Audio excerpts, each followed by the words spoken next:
Hello po mga ka-idol, it's me again, Ghost Racer 8. Sana po ay nasa mabuti kayong kalagayan dyan, no? Lalo na sa ating mga OFW sa iba't ibang bansa.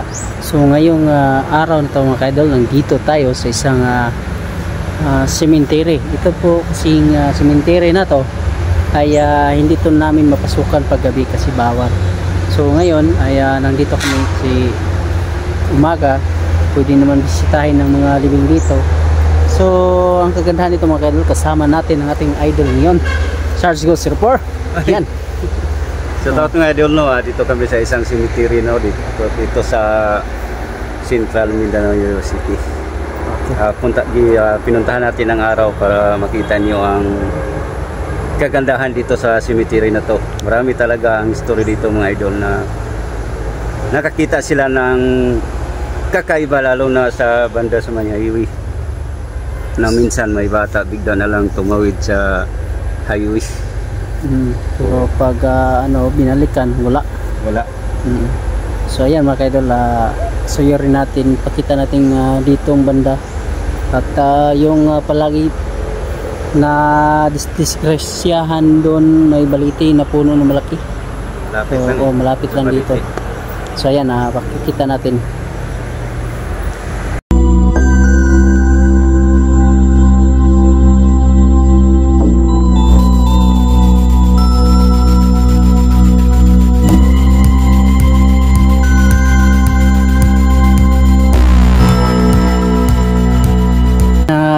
Ito ang ating kasama sa akin at si kay Charles Ghost Racer.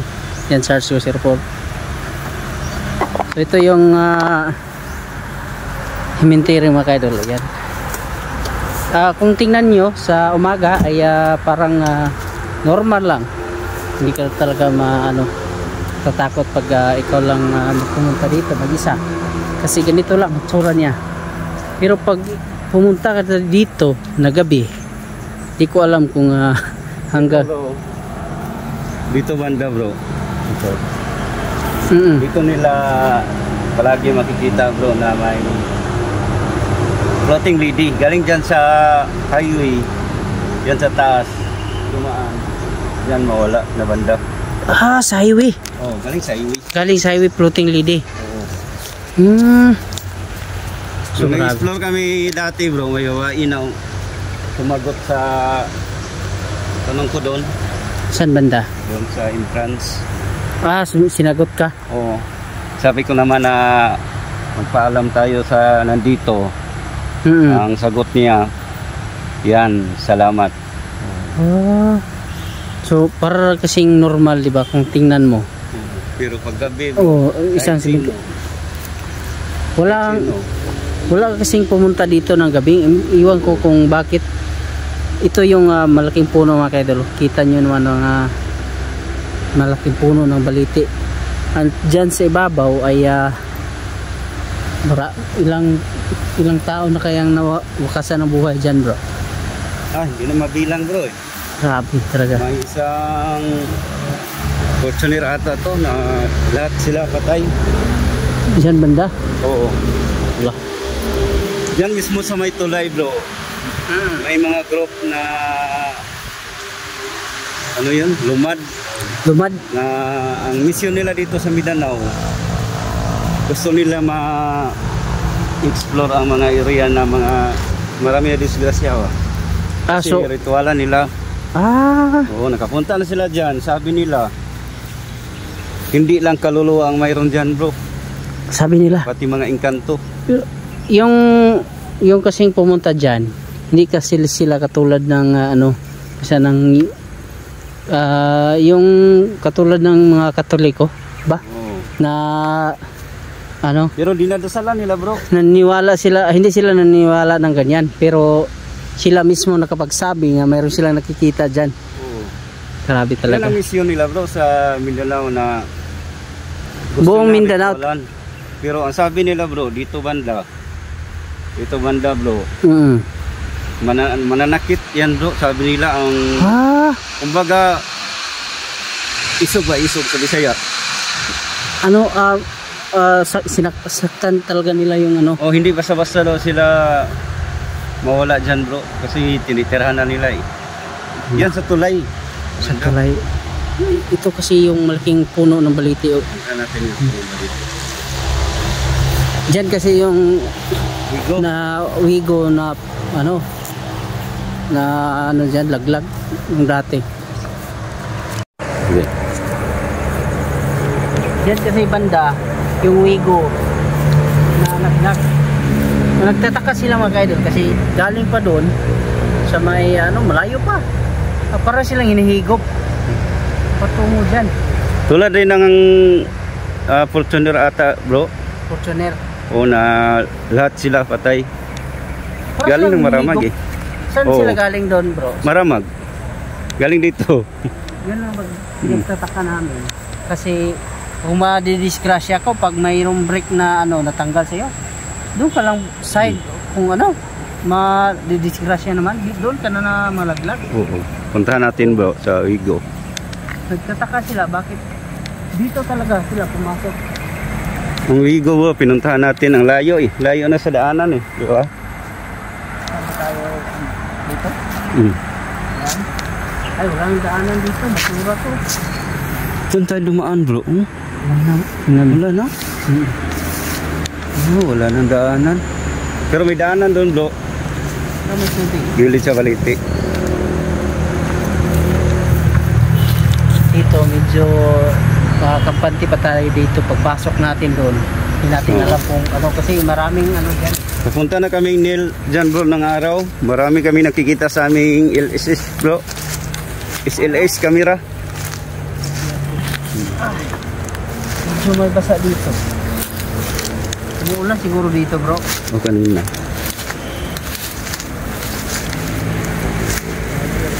Daanan talaga bro. Oo, nakapunta na kami bro. Kita mo yung kaming dalawa ni Dodong. Dito kayo. Naglakad kami sa may gubat.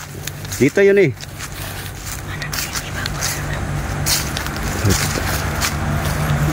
Loh, bro.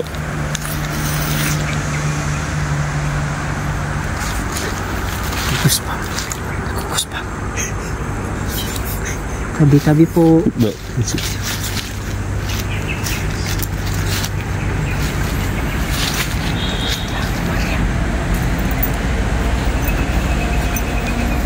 Anong naramdaman mo bro?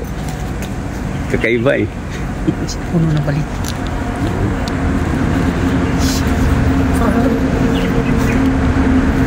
Okay na yan bro. Tabi-tabi po.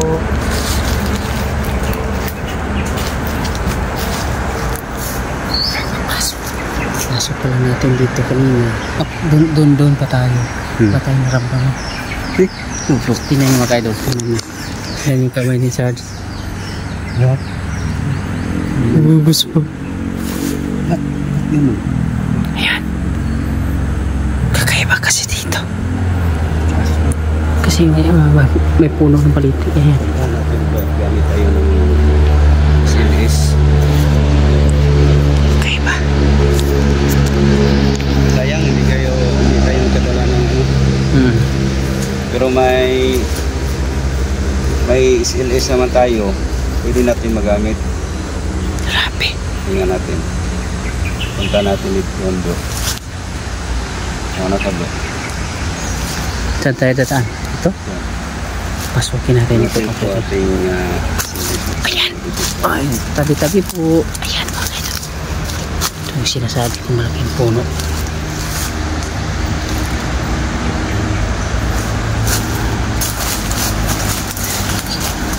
Size ng doon kasi sa yan ng hapon. So ito mga kaidol, hindi namin alam ito saan ang daanan dati lang bro. May kandila dito, may nagsilbin. Sila bro, dito sila nag-ritual bro.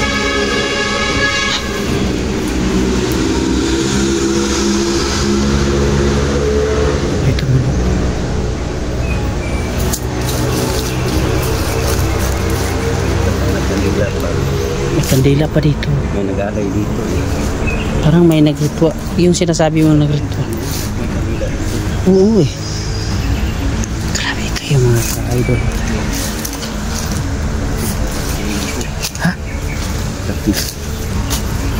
Andiyan banda.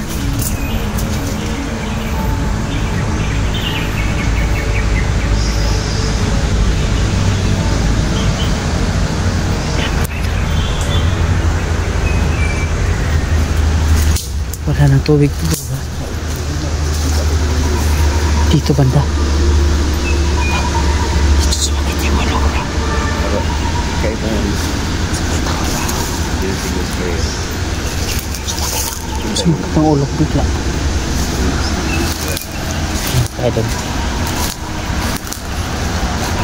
Ito kami dito ha. Tingnan mo kayo. Sobrang laki talaga dito. Yan na yan. Dito kasi yung ibabaw dyan. Doon kasi yung laging ano. Laging may nadidisgrasya dyan. Grabe. So nagpunta ka lang kami ngayon. Wala siyang tubig dito ha.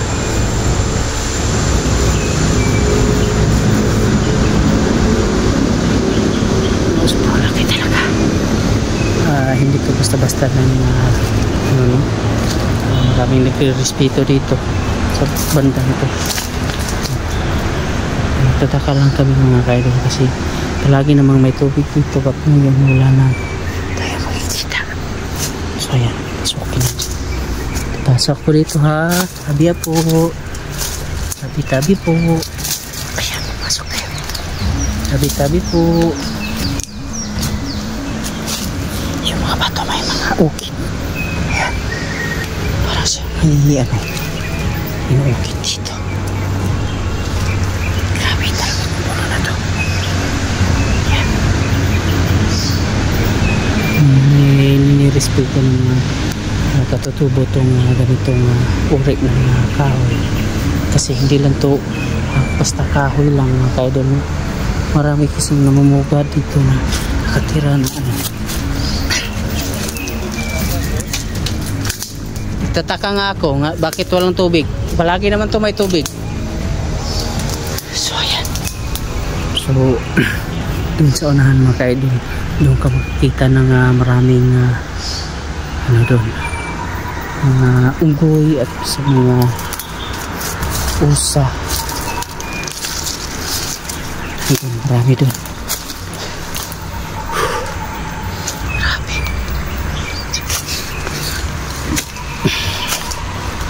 Kakaiba yung napansin ko kanina pagpasok namin dito. Kasi doon kami sa may sementeryo. Para wala namang ano, kakaiba. Pagpasok namin dyan sa may ano, bigla lang ano, nagugusbam ako. Para akong ano, parang ginaw. Tapos ano, lizards, nagugusbam. Ganito yung tinatawag na bahagon sa amin. Ito.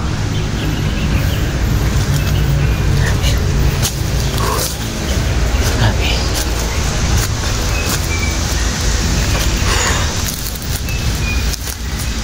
May nakatirik ng kandila dito bro. May nagre-ritual dito bro. Siguro dito sila nag-ritual yung sabi ko na mga team ng mga lumad. So yan ang malaking puno na doon.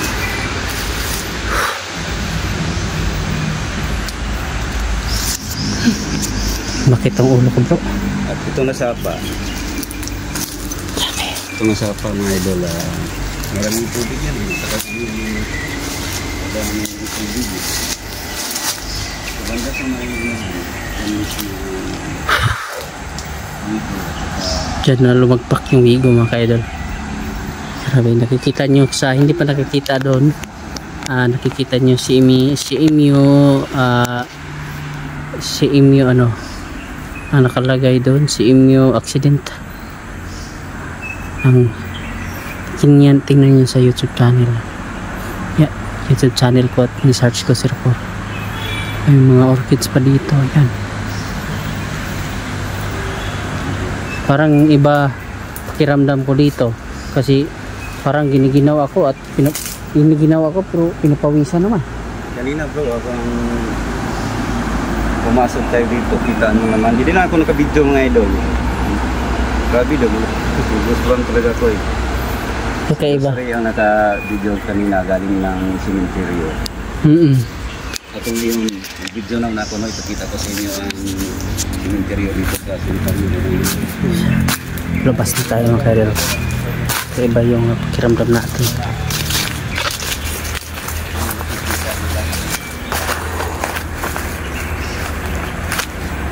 Tinanong natin dito. Hindi pa ako kasi nakapunta dito sa unahan. Ha? Layo? Oh, layo na to. Kasaluan ko. Ha? Balik na lang tayo. Sana mapuntahan natin ang gabi dyan to. Oo. Dito lang tayo sa...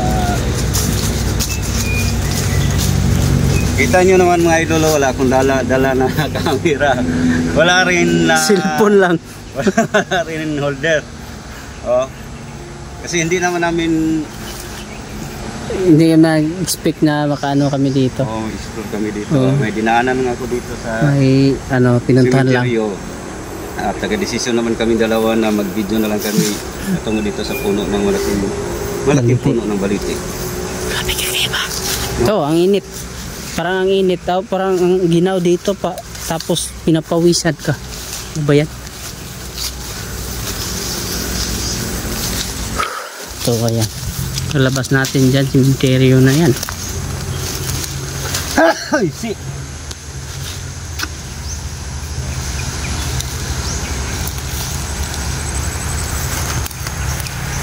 Oh, pia!